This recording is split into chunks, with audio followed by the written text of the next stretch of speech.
Hello everyone. Our leading learners are back with a new content called albinism. Have you ever heard of albinism? Here are the examples, and I bet you will all know these amazing singers, Bo Peep, Johnny Winter, and Edgar Winter.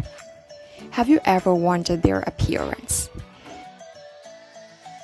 If you're curious about what may cause them, symptoms, can it be cured?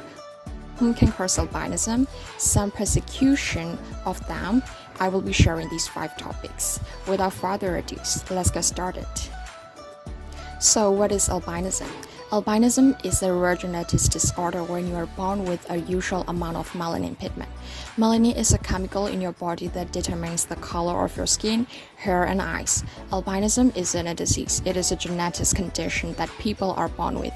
It is not contagious and it can be spread. People with albinism are sometimes called albinos. What are the symptoms of albinism?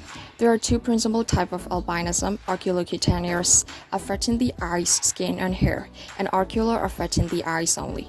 There are different types of oculocutaneous albinism depending on what genes has undergone mutation. With some, there is no pigment at all.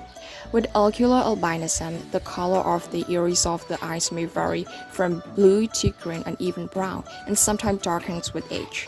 Individuals with albinism have skin that entirely lacks a dark pigment melanin, which helps protect the skin from the sun ultraviolet radiation. Their skin can bend more easily from overexposure. The human eye normally produces enough pigment to color the blue, green, and brown and lend opacity to the eye. Lack of pigment in the eyes also results in problems with patients, both related and unrelated to photosensitivity. Those with albinism are generally as healthy as the rest of the population, with growth and development occurring as normal, and albinism by itself does not cause mortality, although the lack of melanin blocking ultraviolet radiation increases the risk of melanoma, skin cancer, and other problems. Can albinism be cured? Since there is no cure for albinism, it is managed through lifestyle adjustments. People with albinism need to take care not to get sunburned and should have regular, healthy skin checked by dermatologists. Sunglasses to protect the eyes from the sun's ultraviolet rays. Protective clothing and sunscreen to protect the skin from UV rays. Prescription eyeglasses to correct vision problems. Surgery on the muscles of the eyes to correct abnormal eye movements. Whom can cause albinism? Albinism can affect people of all races and all ethnic groups. In the US, about 1 in every 18 to 20,000 people has some type of albinism. In other parts of the world, the ratio is 1 in every 3,000 people. In Africa, albinism is much more common, and approximately 1 out of every 8 persons carry the gene. Fiji has one of the highest rates in albinism in the world.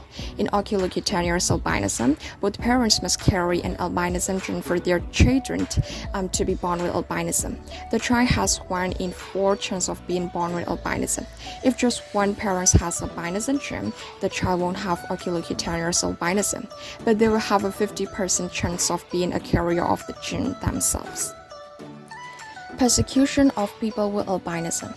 Humans with albinism often face social and cultural challenges, as the condition is often a source of ridicule, discrimination, or even fear and violence. A study conducted in Nigeria, an albino children stated that they experienced alienation, avoided social interactions, or were less emotionally stable.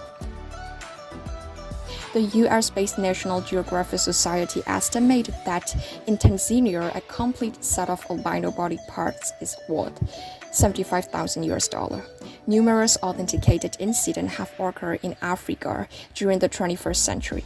Here are examples. In Tanzania, in September 2009, 3 men were convicted of killing a 14-year-old albino boy and severing his legs in order to sell them for witchcraft purposes. Look how sad it is. Albinism can occur in animals and plants, but they are fewer than humans. International Albinism Awareness Day was established after a motion was accepted on 18 December 2014 by United Nations General Assembly. So whenever you see these people in your life, I hope you will be able to know and understand more about these people. All the creators are beautiful and precious as they are, regardless of different colors, races, and genes. We all are human beings and we have a big responsibility to encourage and embrace them with kind hearts. Thank you so much for watching this video. See you in my next video and have a good day.